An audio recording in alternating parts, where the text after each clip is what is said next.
হঠাৎ করেই চলে গেলাম বিনা নিমন্ত্রণে বিয়ে বাড়ি খেতে। আর ওখানে গিয়ে কেমন কি খেলাম তাড়াতাড়ি চ্যানেলে গিয়ে দেখে আসো যারা এখনও ভিডিওটা দেখোনি। আর তার সাথে তো সাজগোজ আছেই, যেগুলো তোমাদের সঙ্গে শেয়ার করব। পাপাইকে সকালবেলা উঠে রেডি করে দিয়েছি, আর এখন পাপাই হরলিক্স বিস্কুট খেয়ে চলে যাবে স্কুলে। তার সাথে পাপাই টিফিনও রেডি, আর বেশ ঠান্ডা পড়ে গেছে জমিয়ে। পাপাই এখন বাবার সঙ্গে চলে গেল স্কুলে, আর আমি একটু ভিডিও এডিট করতে বসে পড়েছিলাম। আর এদিকে ডাল সেদ্ধ চাপিয়ে দিয়েছি, আজকে একটু ভেজ ডাল করব, তার জন্য নানা রকম সবজিও একটু কেটে নিয়েছি।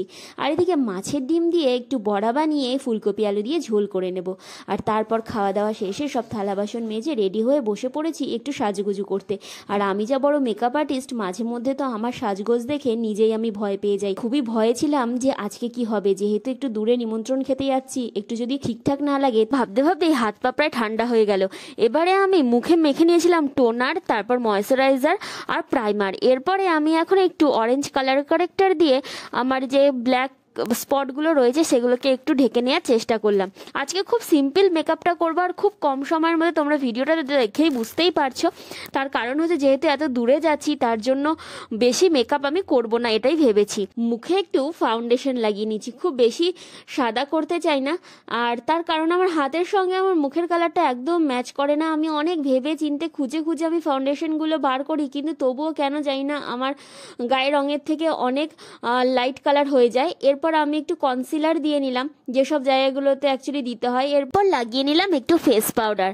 আর বুঝতেই পারছো মানে টেনশনে আমার হাত পা কিন্তু অলরেডি ঠান্ডা হয়ে গেছে। কেমন হয়েছে সাজটা অবশ্যই জানি। একটু ফিক্সার লাগিয়ে নিলাম।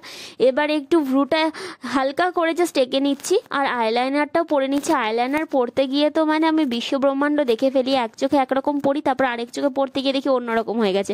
তারপর আবার ওই চোখটাকে ওরকম করতে করতে প্রায় আইলাইনার পরতে আমার 15 মিনিট লেগে যায়।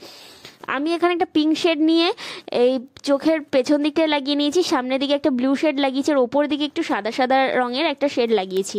তো 3টে শেড দিয়ে আমি আমার আই মেকআপটা কমপ্লিট করেছি। নিচে একটু আমি কাজল পরে নিচ্ছি, এমনভাবে বলছি যেন আমি বিশাল বড় একজন বিউটিশিয়ান।